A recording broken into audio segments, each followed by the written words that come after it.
to have a recording of the feedback, especially as a record for you. I will also take notes. Then you'll stay in the main room. We'll go in a breakout room and talk about next steps and come back together. And so that's it. So Sounds good. the stage is yours. All righty, let me start by, Yes. so I think you have to make me. Oh yeah, this happened before too. That's weird. Okay. I don't know why that should be. In classes, it's automatic. Okay, here we go. You should be all set. I want to mention that to Gabby in setting this up because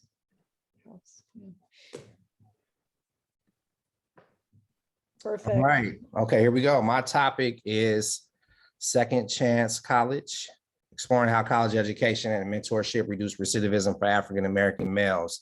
So what is my why? How did I get to this? Well, I grew up in East Oakland, California, and during a very tumultuous time, it was a culmination of the end of the heroin epidemic and the beginning of the crack epidemic. And me being the offspring of a writer and a librarian, I always was kind of faced with that dichotomy of what was happening in the household in terms of academics and having one foot in the street. And I want to be honest about that.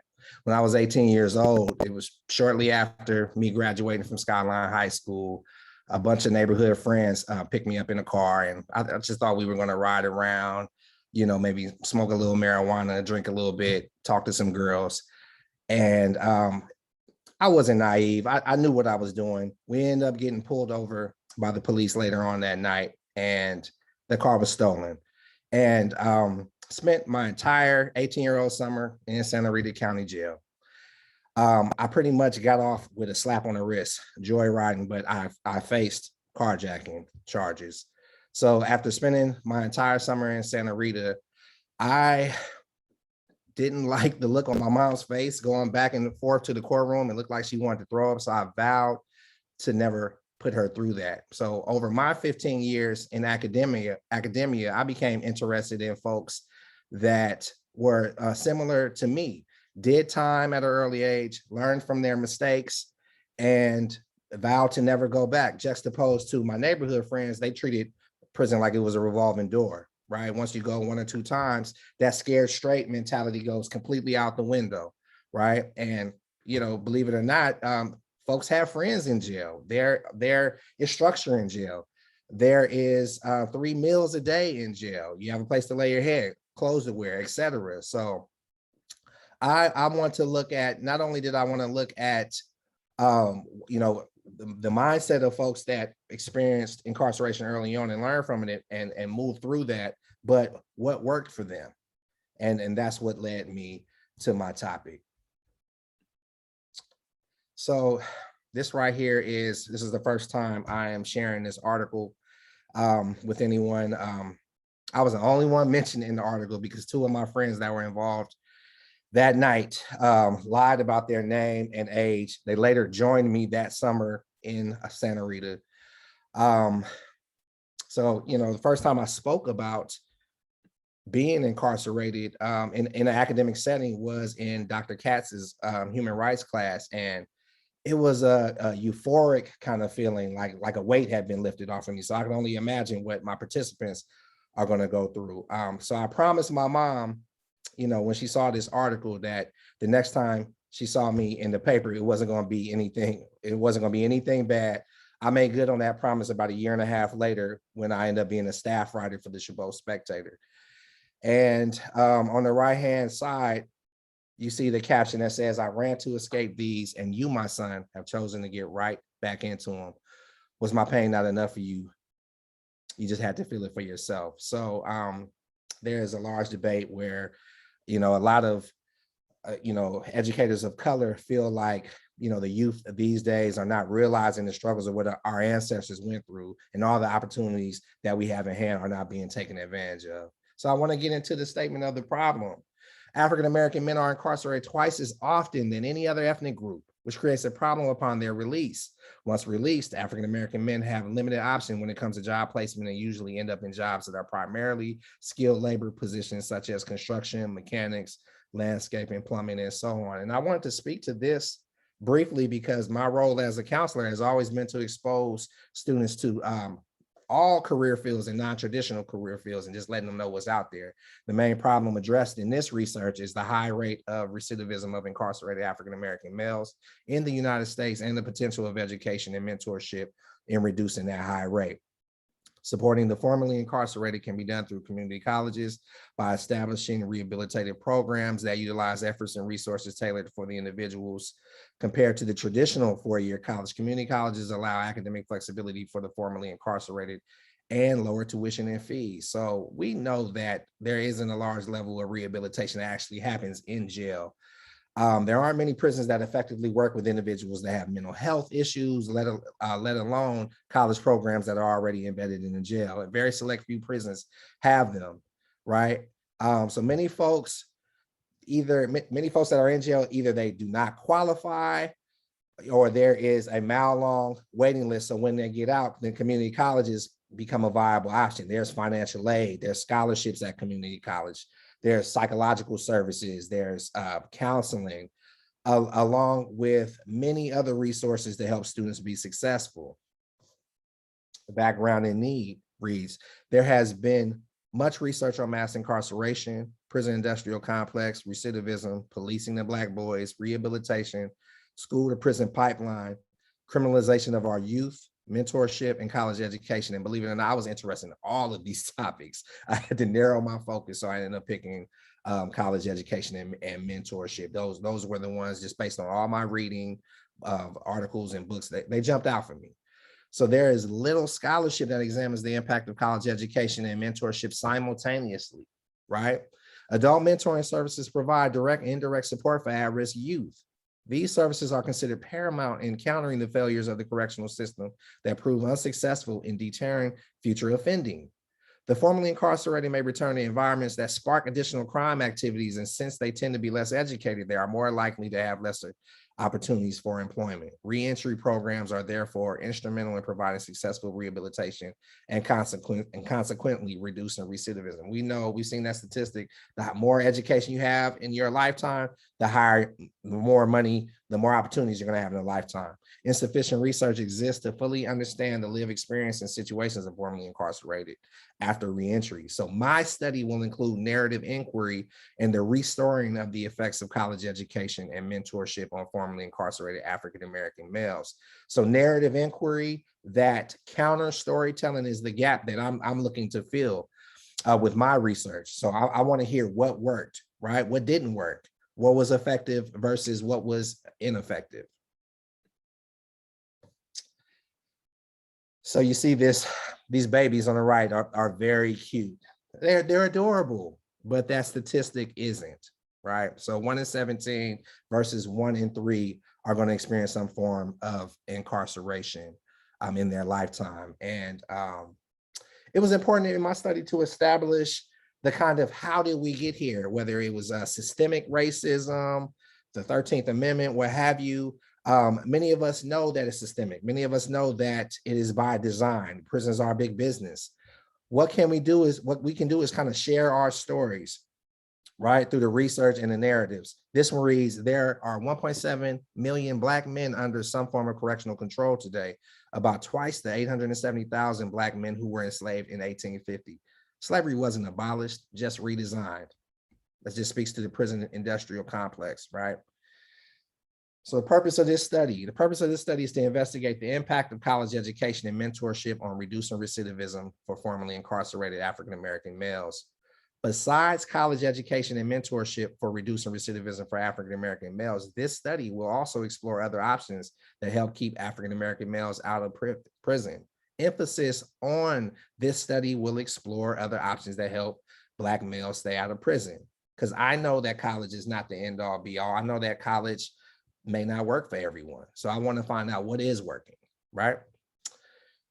So my theoretical framework, Black crit and critical race theory, is at the center of my framework. Black crit and critical race theory are theoretical frameworks I will be using for my study on how college and mentorship will reduce recidivism for African-American males. Since Black crit focuses on how anti-Blackness and whiteness have pervaded education and society as a whole, this will be the ideal theoretical framework for addressing the disproportionate number of Black males in the penal system. Abolitionist theory stems from the vision and worldview of people aiming to take away social problems that are caused by oppressive systems. Abolitionist theory, therefore, focuses on the need to destroy punitive penal practices that have dehumanized the word criminal and the need for criminologists to focus on restoring the human rights of individuals prescribed by the criminal justice system. Penal abolitionism calls for revisions in the mainstream structures regarding power, wealth, and social order, which have emerged as the main factor in social functioning. Transition theory. Transition theory is an adult development theory that was developed by Schlossberg in 1981 to explain the transitions that college students experience.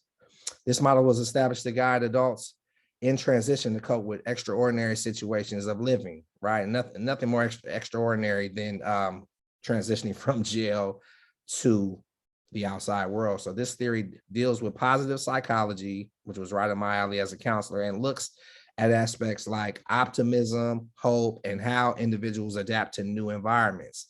Adults experience anticipated, unanticipated, and non-events in their lives where the transition process is either moving in, moving through, or moving out. And when I read this, I got goosebumps because I've always said that to students that I met in academia that I knew that were formerly incarcerated. My slogan would be, if you go through it, you grow through it. Stat time. Education and recidivism in California prisons. So this reads about 61% of felons released from prison in California between 2008 and 2009 returned to state prison within 3 years. Staggering. Participating in any type of educational program during incarceration reduces one's chances of re-entering prison by about 43%. Participating in college programs during incarceration reduces one's chance of re-entering prisons by about 51%. That's telling. Research questions. Number one, what is the role of college education in reducing recidivism in formerly incarcerated African-American males? Number two, what is the role of mentorship in reducing recidivism in formerly incarcerated African-American males? Number three, what are the barriers to successful social integration and educational attainment of formerly incarcerated African-American males? And number four is, what other options have helped to reduce recidivism in formerly incarcerated African-American males? My limitations with my participants is a limitation and a strength. And it is a strength because I have all of my participants except two, I have access to them 24/7. And it's a limitation because sometimes when individuals are your friends, they kind of tell you what you want to hear, right? So my role as a college counselor can have ethical considerations. I'll talk about that on the next slide. Positionality as a formerly incarcerated college graduate is, in my mind, I know that this worked for me. Delimitation, solely conducted in California. I wish I could take this nationwide, but time constraints and the limitations on that. So I am only limiting the study to African-American males. And originally I started off being Latino and African-American males, but I want to narrow my scope. Ethical considerations is re-traumatization. So how do we talk about time served without revisiting past traumas, right? I remember conducting a survey in Dr. McClung's class, and many of the participants or the folks that I reached out to, they didn't want to answer the questions because they had since moved on from their past and they're now managers in different positions and they were uncomfortable. Luckily, everybody in this particular study has already talked about it in the public forum and they are comfortable. Educational significance. So this study will focus on investigating the post-prison outcomes of formerly incarcerated individuals and the effectiveness of reentry programs in community colleges in assisting them in adjusting to life to improve their social, economic, and academic outcomes. The study is aimed at reducing the high rates of recidivism addressed by Rawmakers et al., which Stour and Smith argue that is made possible with educational attainment. By illuminating the challenges that African-American males face, specifically the formerly incarcerated, this study may encourage higher education institutions to establish programs aimed at helping them integrate into society. This study will highlight the significance of education and mentorship by emphasizing how they can reduce reoffending among the formerly incarcerated, In addition, this study will fill gaps in the existing literature by highlighting the experiences of formerly incarcerated individuals in community colleges and reentry programs. Through their insight, higher education institution may learn how to establish services tailored to the specific needs and challenges that the African-American males face when reintegrated into society. So in addition to these, I'll be utilizing resources, statistics, and information from 2 different groups: Restoring Our Community, which is at Laney College, and RISE, which is at Chabot, and that stands for Restorative Integrated Self-Education. I attended Laney and Chabot at one point or other. So these 2 programs are paramount. They encompass college education and mentorship simultaneously, which is directly connected to my study. So we got Rock, Rise, Robert, Rock, Rise, Robert, all start with an R. There's a connection. It's in the stars. My literature review, I broke this down to 4 main topics: mentoring formerly incarcerated, education of formerly incarcerated, Black crit and CRT, and the racial history of American criminal justice system. So I want to highlight, obviously, I want to highlight Derek Bell, Kimberly Crenshaw, Michael Dumas, Kiana Ross, Daniel Soler-Lorenzano, Terioso, Paulo Freire, the new Jim Crow, mass incarceration in age of color blindness. It almost became my proverbial Bible. It was my go-to. It was the Holy Grail when I was looking for like quick data. Michelle Alexander, Robert Alexander, the connection.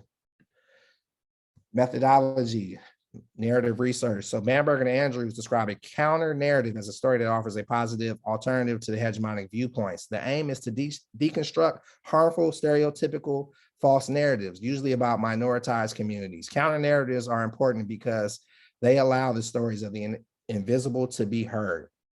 Counter narratives humanize formerly incarcerated individuals when society has forgotten about them. You know, my rationale for narrative research, not only from being a storyteller, I'm particularly drawn to narrative research because of the opportunities for formerly incarcerated men of color to share their counter stories and how they make meaning of reintegrating into society. So the methodology I plan to conduct is individual interviews using narrative research. This is going to provide counter narratives of formerly incarcerated Black males. Interviews will be conducted in person at a location agreed upon with the researcher and the participants. One focus group. The transcripts of interviews will be shared to check for authenticity and veracity. So I definitely want to share the data analysis with my participants. And I have 6 amazing participants: scholars, managers, authors, 1 restorative justice circle leader, 2 professors, a football coach, a business owner, and all of them mentor in some form or fashion. I had a video, but I'm running short on time.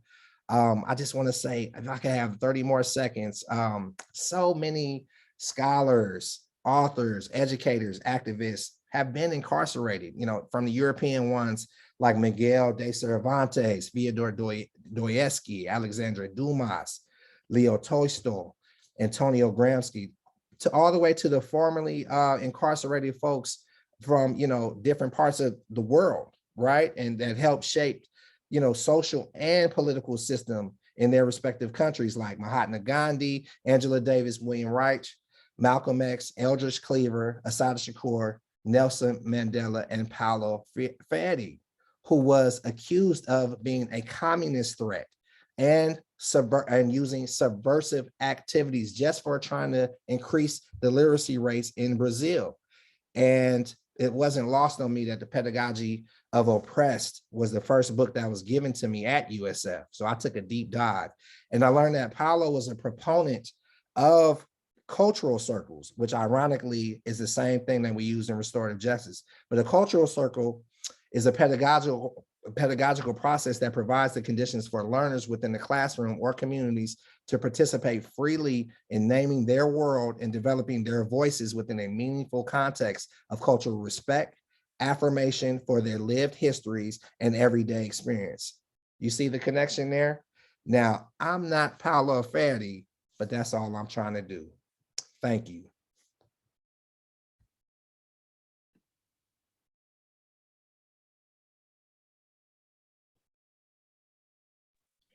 You can see, Robert, the performance background, the storytelling, the, you know, narrative focus. You're a phenomenal storyteller and presenter. So thank you for integrating really hard, difficult stories and data with also some entertainment aspect to make this a very engaging presentation. Thank you.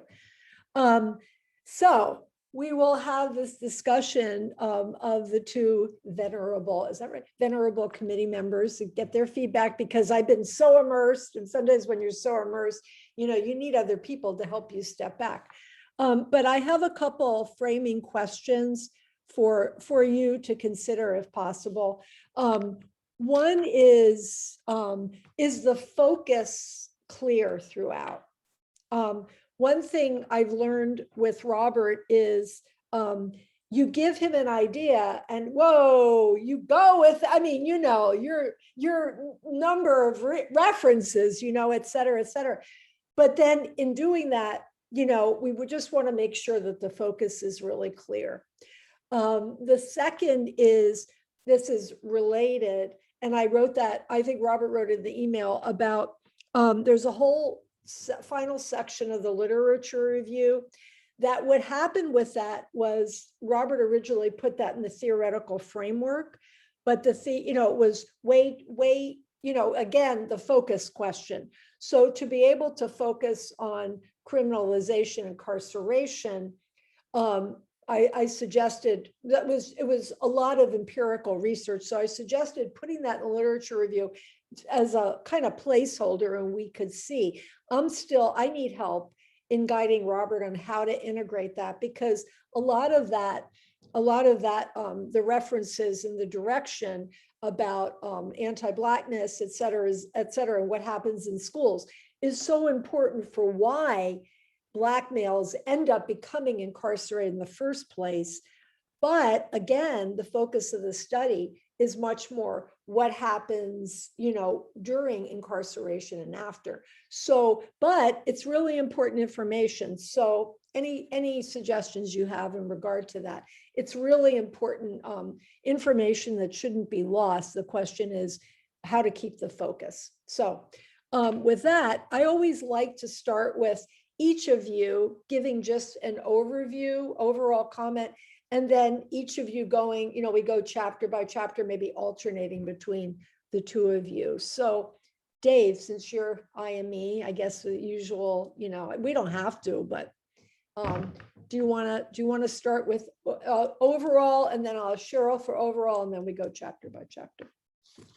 I'll go first, and I've got Pablo, the IME cat here too. So, there we go. It's going to start well. Robert, it was so lovely to read this proposal, because I feel like I got on this journey with you at the beginning of your conceptualization of the research when you were in Gen Ed 712. And I remember those early conversations where you had this topic, and this has always been the topic that interests you. Right. But, like when you had to really think about how am I going to get at this, that's when it became real. And so in this proposal, I feel like you really have, developed a real research plan to get at information that will be relevant to questions that really matter to you. I think Susan, to your question about, is it focused? Yeah. I felt like things did feel focused. Again, maybe I'm reading things into it. Like, oh, great. The school to prison pipeline. I'm thinking, well, like, we got to know this because that's how these men end up in prison, and there may be implications for what it means to mentor people on the other side. When we're thinking about college and a site for education, schools are an important part of the school to prison pipeline. So like, school is this important site on either end of life, for these men when they, put incarceration in the middle, and you think about life before and life after. So, that part worked for me. I do have thoughts about like the organization, and I'll save that stuff. Yeah. I had thoughts too about how to maybe do some of the interviews and liven them up, because you are a great storyteller. I love when you tell your own stories in the proposal, and looking forward to you incorporating some of those in the dissertation as well. And I was just thinking, like, what are the ways to get the most vibrant, lively, colorful stories from the people that will be participating in your study. So I have thoughts on that I can share later. Great. So that would be, it would be great to go, chapter by chapter in that, but thank you. Cheryl? So I overall. agree. This was really exciting to read, and I really appreciate you kind of situating your story. And it brings so much in terms of the lenses of this work. I think there is a lot here, and I do want to think together about how do you bring the kind of school space, education space as a influence on this school to prison pipeline, and do it in a way that's kind of more streamlined. I think we could narrow there in terms of the frameworks for looking at that. There's ways in which kind of anti-blackness and institutional racism, maybe there's a way to bring those things together. I really love that you kind of narrowed in and focused it in on college and mentorship, and the ways in which some of the programs you've identified can allow you to look at both and leave open still the space for other kinds of ways to support transitions out of incarceration. So I'll talk about more details as we move forward, but I think it's a strong start. Clear read. Thank you, thank you. And that's, great for moving forward. And I mean, it doesn't have to be an artificial, you can't talk about 2 and 1, but I think it's really helpful to break it up. So is there anything in we'll go part 1, Dave, that you wanted to bring up specifically? I mean, again, lots of good writing in the first chapter. So Yeah, the one thing I was thinking about there was the theoretical framework. And I know you've got Black crit, anti-Blackness, and transition theory. And I was thinking there might be a way to talk about them that gets at this point that Cheryl was just bringing up about making sure that the educational space is really highlighted as well. And so I was trying to think about, like, what's the relationship between those things in your theoretical framework? And I think it might be, okay, Pablo, you're cute, but enough. I think it might be that Black crit gets at these larger structural issues, helps us think about that. yeah. And then transition theory gets at the personal and the individual characteristics. Because I think as you're listening to these stories, you want to understand, you talked about this problem being structural. So you want to understand, like, how are these men coming to understand these structures and think about them differently so that, they're agents of change, or they understand how, like, there's these larger inequities and it's not just about them, and that, like, systems are working in ways that, maybe they were designed to unfairly, affect people differently. And so some people are on a school to prison pipeline and other people are on a school to college pipeline. And then the transition theory gets it more like, what is it that just helps people, like, do something that's really hard? And I did want to know a little bit more about transition theory, because I'm thinking that our friend Schlossberg, who developed this in the 1980s, was probably developing it, thinking about college students who grew up in suburbia and went to a high school and, like, oh my God, I'm going to live in a dorm on my own. And, like, that's a very different kind of transition than, like, the man you're going to be talking to. I mean, the idea of transition, I think, is still powerful. And there might be things in that theory that help us understand, like, are there stages we go through in transitions? Are there dimensions to transition, like a personal, a cultural, environmental? I don't know. I mean, I don't know any more about Schlossberg's transition theory than what you wrote, but I guess I've just been thinking about all that. And maybe there's more about the theories and didn't write about, Robert, but I'll just leave it there. It's interesting because I noted the piece of transition theory that seems applicable into your use of it is kind of the ways in which housing, health, education, employment, right? Those networks are the critical pieces for folks to have a transition, right, back into society. And those are also structural, right? There are ways in which those are, people have challenging accessing those, right, even if they're not incarcerated. So maybe that piece that you bring is a way to connect that to Black crit and abolition theory and your use of transition theory in this way. That's just one thought I What had. I'm But I thinking, also want to raise one other piece, because you're really naming structural ways in which these processes occur and these pipelines are enacted, but there are also moments that you're kind of imagining that, like, Black men don't value education, and that this is why they don't appreciate and respect kind of the ways in which our ancestors kind of fought and didn't have access. But I think there are moments that I'm like, really, but what about the structures? And then there are all these ways, right? You're actually naming the structures and the ways in which these things are intentionally designed. So I want to think about holding that as you imagine the individual lives in terms of choices people are making, like right, what kind of agencies they have and what kinds of ways in which structures limit that agency. Yeah, believe it or not, Dr. Katz and I, we argued on several occasions about that. And I'm not trying to take, of course, I mean, I'm not trying to take a sweeping brush and say that, you know, African-American youth don't care about school, but, you know, just based on like, you know, the civil rights movement and, you know, the Black Power movement and all these movements that we had, there's been less of a you know, intentional way of going you know, for these goals in some communities, in some respects. It's not you know, it's not everyone, you know. You know what I mean? Yeah, But I hear you. And a way to work that out is as I think of, I've refereed, I've coached, I've dealt, you know, I've mentored, dealing with a lot of Black youth, and you know, it's just that sense of urgency.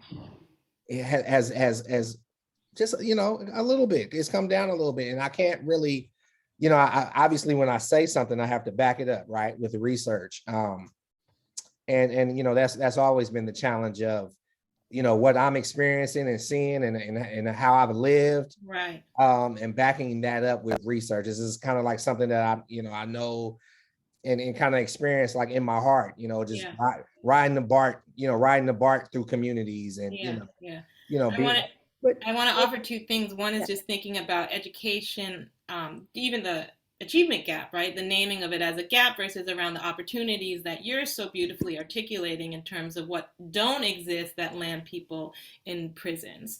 And then also folks like Derek Bell, who writes about the ways in which Brown actually negatively impacted Black teaching and Black students, because as we integrated schools, we had less opportunity to engage our communities and set our goals and instill kind of that kind of consciousness and commitment and community collective experience. So there's this funny shift as we kind of move forward in terms of creating access and what educational opportunities look like and the ways in which Black and Brown people are then pushed out of schools.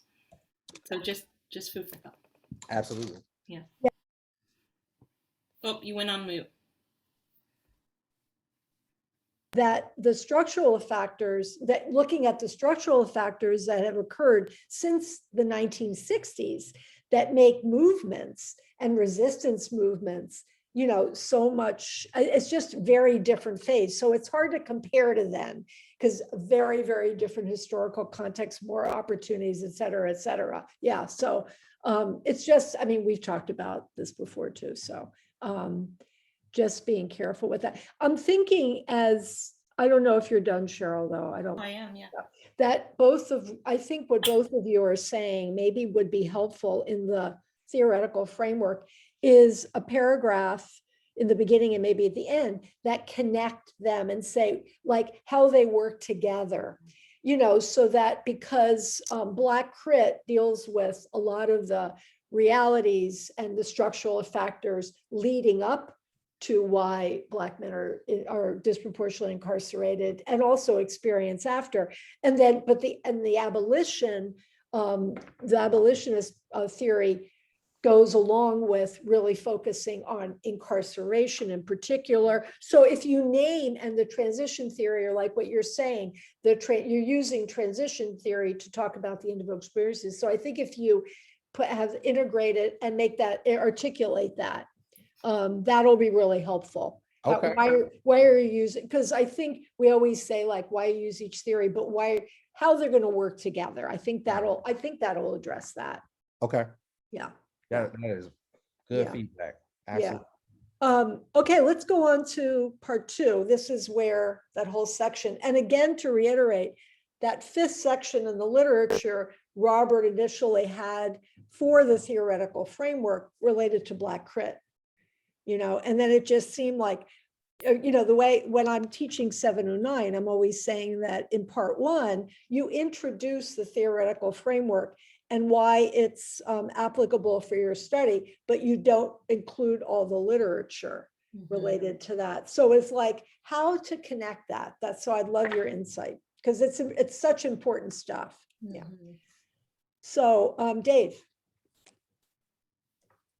Well, I made some notes to myself about that when I was reading this yesterday, and now I take them back because of what you just said, Susan, about like you tell people to take it out of the theoretical. Because I was going to say, if you're worried that chapter 2 is getting too sprawling, I was saying some of it seems very relevant to understanding Black crit and abolition, and it could go there. And I had thoughts about how like you could move things around. I mean, the other thought I had, and I'll just say it, is you could just cut it out for now. Well, we thought about that. Put it in a document called, my dissertation parking lot. I think so too. Every single thing I write, I have a document called like, article parking lot, dissertation parking lot, book parking lot. Like I write this stuff, I'm like, darn, this is really good, but I'm not sure it fits here anymore. So I got to take it out, but I don't want to just delete it. Yeah. And it may help you, it may be writing that you then will want to come back to when you're writing chapters 4 and 5, because it could help with the analysis of the narratives that you get. Who knows? That's exactly, and why it's that 5th section. It was sort of like a parking lot space for exactly what you're saying, because it didn't seem like we should just get, very good suggestion. And by the way, your feedback on part 2 can be certainly about other parts, not just this question, but just really wanted feedback on that. Yeah. Well, I mean, my other feedback is, again, you're such a good writer, Robert, and I really enjoyed reading the other areas that you reviewed, and I learned a lot. And so kudos on that. I don't want you to think, because I started off by talking about like the question that we were asked, that that's the only thought I had about chapter 2. Right on. Wow. Yeah, I was also thinking that there was just such a clear description and evidence developed around how the criminal justice comes to be, and just a very powerful kind of description of ways in which like the recidivism increases, and then that increases repeat offenders, which it just disrupts communities, and that's very well supported and really sends a compelling. I definitely tried to hit that reason. I tried to bring that home. Yeah. So maybe, I hate cutting, it's like, I think the only way you can keep it is if it's like you begin with it, because you're talking about what are the factors that lead. So it connects, so it kind of. It's the very first thing, but then I just worry about losing focus, because your focus is really on incarceration. I mean, you can try it, but I think, it might be deleting it. Okay. And if you're pasting it somewhere else, we don't call deleting it. No, delete. That's totally the wrong word. Yeah, I can see that. It makes sense. And then you could pull it from different places where you I think Dave just said that in terms of your analysis, but it might also fit neatly into other spaces.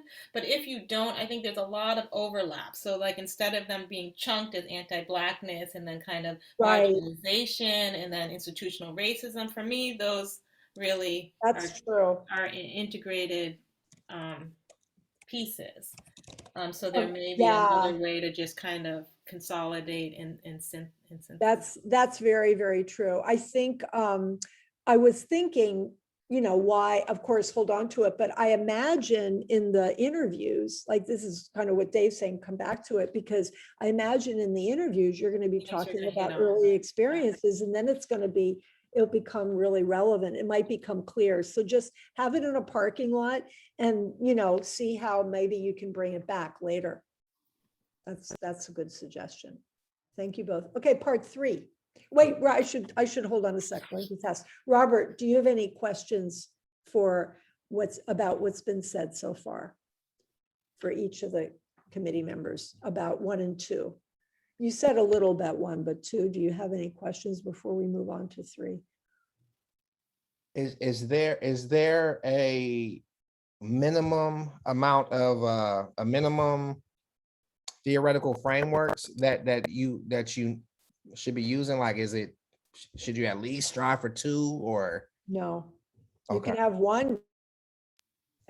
There are people who have one because that one framework really addresses and encompasses what they're studying. okay, So okay, I think what we're seeing over time among students is having too many, Yeah. so you don't want too many. Three is great, okay, but you could have one. Yeah. Yeah. okay. Um, If I think of another question, can I ask it later in? Of course, Okay. no, of course you can. And yeah, I mean, the other thing in teaching 709, I always say is remember that your theoretical framework is used to analyze your data. Because when students are having too many theoretical frameworks, it's like, oh, I love that one. I love that one. I want to put it in my dissertation, because I love that study. But it's really to analyze your data. So if you have too many theoretical frameworks, it's not going to be helpful in analyzing your data. Yeah, so think about that. Yeah. Okay, moving on to part 3. Say too, and related to that, it may turn out after you look at your data that, because right now you have 3, it may be that 2 are what really speak to the data you have, and then you'll collapse it even more. So Okay, it's a okay. very iterative Yeah. process. So I know, Dave, you said you had feedback on the methodology. So part Oh, 3. not so much, well, suggestions or ideas, and just, Yeah. I remember when I had my very first conversation with you, Robert, and we talked about methodology, and you just said, I want to do narratives about stories. And so here you are, and it's your methodology, and it sure fits you well. And I like the way you work your own stories in as well. I just, was thinking about ways that you might be able to engage your participants beyond just asking them questions. So I was thinking, for example, you might want to ask them to bring photos with them of, them at different stages of their life. And they can talk to you about, like, here's me at 5, and here's what I was, here's what I was thinking and what my parents wanted for me when I was 5, or here's a picture of me in junior high, or I don't know. Sometimes photos elicit other things that get people telling stories beyond just a question. The other thing I was thinking, since you're doing these in person, and let's just hope you really get to do them in person, and this, COVID virus stays at bay, right? But I was thinking, think about carefully where maybe you meet them. Like, if it's possible, it would be kind of cool to, like, maybe go for a walk with them on the campus of the community college that they enrolled in after, leaving. So like that becomes part of the story as they're walking around campus talking to you. I mean, it gets harder to actually record data. You have to have a, pocket recorder or something like that, or using your phone. Anyway, I'm just thinking about different ways to mix it up so that it's not just like you're sitting there and the two of you are talking, which sometimes that's what you do, and that's fine as well. But I just find when you get people to, especially when they have pictures, it just opens them up in different ways too. I have one participant that has actually presented in my class. Dr. Cass knows Harold Atkins, and he's bald like me now, but when he was released from this penitentiary, he had a big blowout of hair, and I had never seen this picture. And when he did a HIV awareness presentation, he showed those pictures of him. One was right after release, and one was his mugshot. And I was like, Harold, you had hair? He was like, yeah, we all had hair at one point. I love the pictures idea. I think that's great. That is great. Thank you. Yeah. Dr. Jones Walker. Well, I had actually been thinking about that as well, and partly because you talked about, your closeness and, relationships, pre-existing relationships with the participants. So I wondered if you had in mind to kind of use a loose protocol or whether it was fully open-ended. And to that point, just like I've used critical incidents, which are just kind of low points, high points, but it might bring some sort of frame to the stories you collect and help in the analysis. So that's just an idea. Happy to share that kind of methodology if it's interesting to you. Okay, thank you. Great. Thank you, That's Dr. wonderful. I love this. It's going to be so exciting. I can't wait till you can start the data collection for everyone. That's like, finally you're doing the data collection. It's like, that's what all of this was for, because the proposal part is, is really hard and challenging. And then you get to the fun stuff. So you'll have that soon. So do you have any questions, Robert? Or anything, Dave and Cheryl, you want to add before we meet? Anything wrap up? I mean, it's great feedback. Since I didn't get to the video, it's 20 seconds. Can I show y'all real quick before y'all meet? Yeah, we have till, yeah, sure. I think it's okay, right? Yeah, absolutely. Oh, yeah, definitely.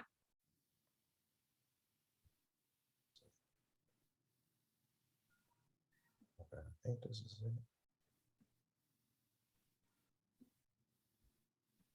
Can you guys see it? Can you guys see my screen? Yes. I was always a smart kid. My grandmother told me that books are my best friends. That didn't sink in until I went to prison. Then I was doing a bunch of reading. I never graduated from high school, so getting a college degree was very important for me. And once I got a college degree, I kind of went crazy and got a bunch of college degrees. Hi, my name is Vincent Garrett. I'm the Student Services Specialist with Restoring Our Communities program at Laney College. Vincent is one of my participants. I got consent to show the video. It's on YouTube and it's also on the Laney website, but he's one of my participants. So didn't get a chance to get to that. No, it's going to be amazing with knowing Harold. I think you're Reggie, already know two of your participants. It's going to be, they're all storytellers. The two, at least I know, are storytellers and have so much to say. So it's going to be really incredible data. Yeah. This is a quick question, Robert. Do you know the movie or the documentary Last Chance U? Isn't Laney? Oh yeah. Laney's Yeah. featured in that, isn't it? Yeah, Laney was, I think they were season one or two. Yeah. I played for I know you I played for John Beam at Skyline. got it. He Yeah. was my football coach. Okay. And great. then he went to the JUCO Mhm, circuit. mhm. But Neat. yeah, I figured you would know that one. yeah. That's loosely where I kind of got my name from. Second. Yeah, I know that. Oh, That made me think of second it. chance. That Yeah. made me think of it. Yeah. Yeah. And of course, the intention of this study is to present this to institutions, community college and so on, what they can do, right? That's that. I mean, it's going to go way beyond, a dissertation that's going to be submitted to the USF repository, right? That's the goal. Yeah. Absolutely. Yeah. Great. So at this point, you can stay in the main room. I'm going to put us in the breakout room. And Okay. then we'll just stay and we'll come back. Yeah. Thank you all for the feedback. Right on. Yeah. You're welcome.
Cassie probably told him it takes. No, Hey, I think he's there. I think he's right there. Here we go. Hi. Yay, you passed very well. Let's go. Yeah.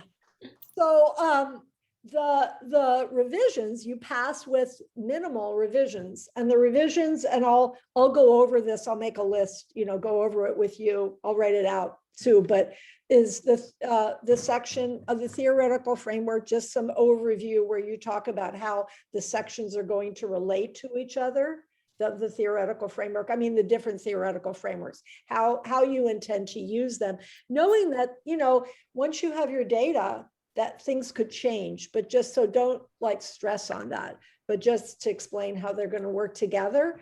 And in the lit review, taking that one part, the fifth section, and put it in a parking lot, also knowing that you may use it later, but it's better for the flow not to use it now. And then in the methodology, just thinking through more about using other ways to supplement the interviews, like photos, how you can really get the participants to open up in a way so it's not just question, just open-ended. And Cheryl's idea of critical incidents, how you're just thinking that through a little bit more, and otherwise you're good to go. All right. Celebration tonight. Celebration. Yes. Celebrating that, Robert. Hey, hey. Oh, yay.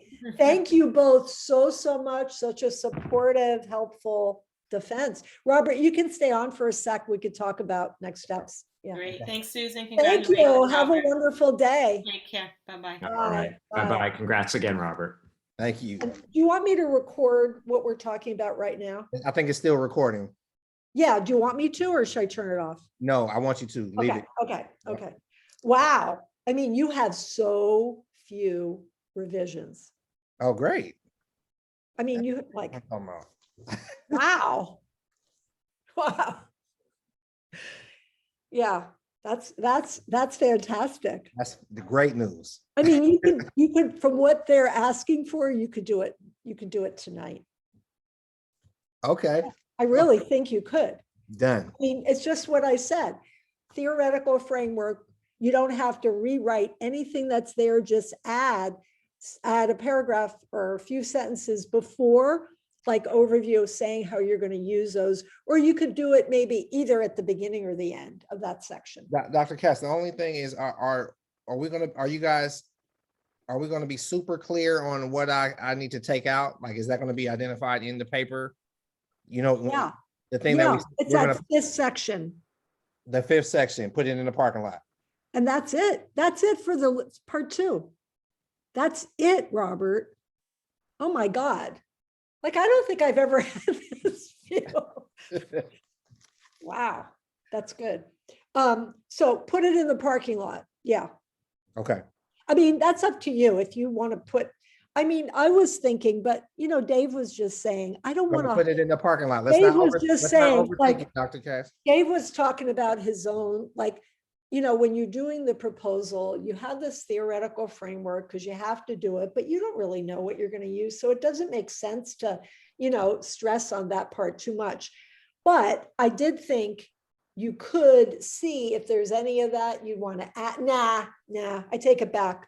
Just put it in the parking lot. Put it in the parking lot. We're not gonna overthink it. And that's it. Well, that's it for part 2. And then in the methodology, this is up to you to think about if you want to. I like the photographs idea, or if there's some way, you have a lot of questions to ask, but is there some way to make it more like a dialogue, and ways that you structure it, Okay. besides question. I definitely have some ideas. Yeah. So be creative in that. That's all. That's Okay. it. I mean, what else? Wait, am I missing anything? Let me just look back at the notes, but how to engage. Yeah. Like what kind of protocol, a loose protocol.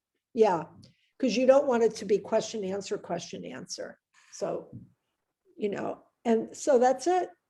So happy. So the steps before you register for 791 again, you need to revise the proposal, piece of cake.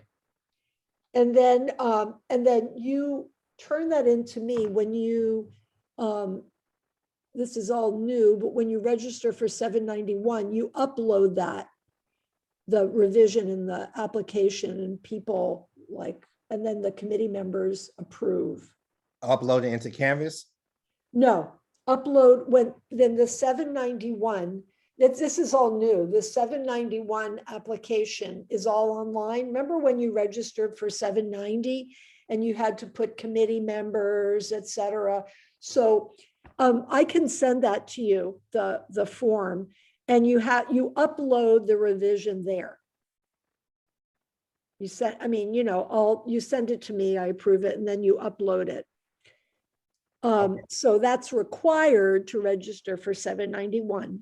The other thing that's required to register for 791 IRB. is that, and not that you have approval, but that you have to show that you've applied. Well, you have to get confirmation from IRB that you've submitted the application. Okay. And you already did the test, so you have that certificate. So when you apply to IRB, that's one of the first things they ask for. So I would suggest for now, you know, work on the revisions.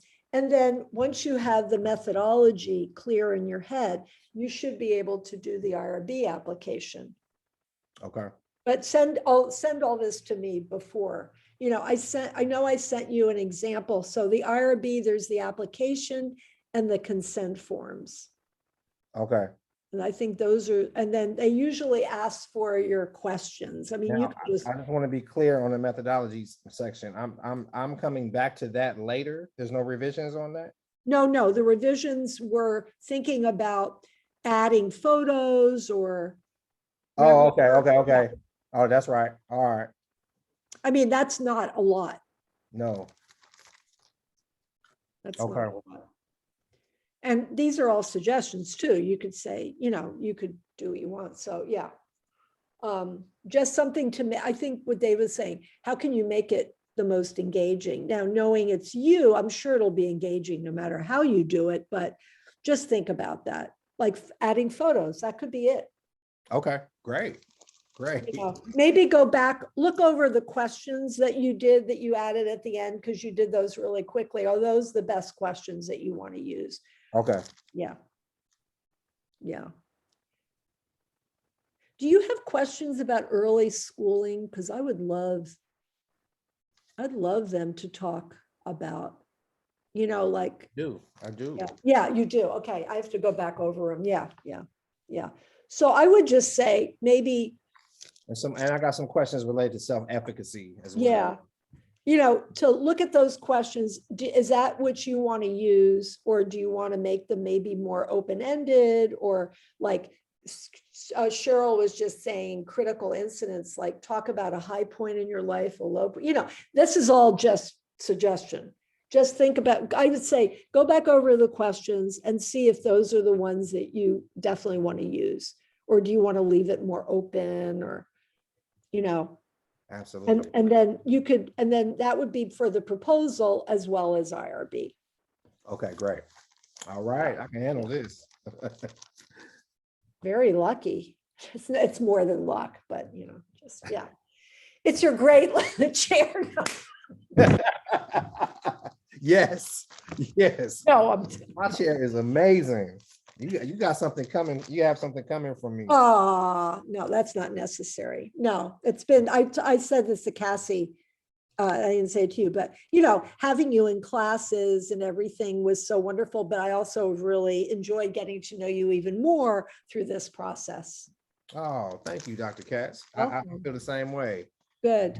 You know, I'm an IME lifer. I just got to get through this. Yeah, I'll be around. this is the hardest part. This is the hardest part. Teach It's- adjunct, trying to teach adjunct for you. I know, I feel like I could teach a class on mass incarceration right now. Oh, Like, yeah, you know, we should have a class on mass incarceration. Oh, you could. I mean, that's what they were so impressed with, is your, you know, the literature. It's very extensive, and you know, you really develop that, because I remember, you know, in your early papers in IME, you know, your personal writing was always super strong, because you Yeah. write these young adults. but then writing about the research was always harder. I've said this to you before, but it seems like with this, you've really mastered it. Yeah, yeah. I mean, you've really grown. So I want to acknowledge that you've really grown in I terms of, appreciate that. yeah, scholarly literature. Yeah. Yeah. This is So this was a major hoop that I jumped. this is major, major. I got some phone calls to make. It's, you know, people Yeah. are wishing, you know, sending the prayer warriors are with me, and I'm happy. I'm ecstatic. Yay. I'm calling Cassie, then calling my mom. Yes, absolutely. Celebrate. Yeah, yeah. Celebrate. Now Cassie has a lot more work to do, so I don't want her to feel bad. You know, because you know your strengths, you're a much more fluid writer. You know, writing comes more naturally to you. Yeah, It's yeah. not her writing, it's just she needs to do more literature stuff. Yeah, Definitely. yeah, yeah, yeah. I mean, you Yeah. have so much. Yeah. Have been wonderful, Dr. Cass. Oh, I'm glad. And we have to show some type of appreciation and gratitude. I mean, Well, I super care about you both, and I'm really happy to support you in this process because I know it can be really hard. would you Yeah. are you comfortable sharing your PO box or anything? You mean my PO box? What do you mean? My Your address? address, so I could Oh, something my that, address. Sure. Did I give you my? No. Yeah, can yeah, you email sure. can you email that Yeah. at some point? Sure. Sure. Enjoy the rest of your You Wednesday. too. I'm going to send you these notes, and as soon as I get the recording, I'll send to you. Yay! Yes. Yay! Yes, yes, yes, yes. Okay. Take care. Oh my God. When I woke up today, my ear, like there was this stuff in my ear, and I thought, oh my God, I can't hear. And like I made an appointment at urgent care. I got inspired by you guys. And then it turned out, I think something must have happened. I cut it. So it was bleeding. So the whatever got in my ear, and then it went away. Wow. But it was like not this morning. No, like it was really weird. You woke up like that whole part of this one ear was like stuffed.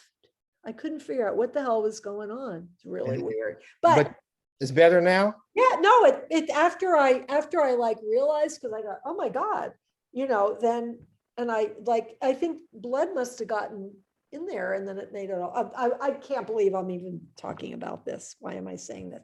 I was just so glad that I like thinking, oh my God, I won't be able to hear. I can't do this, you know, so it's all fine. I'm sorry. No, I'm tired.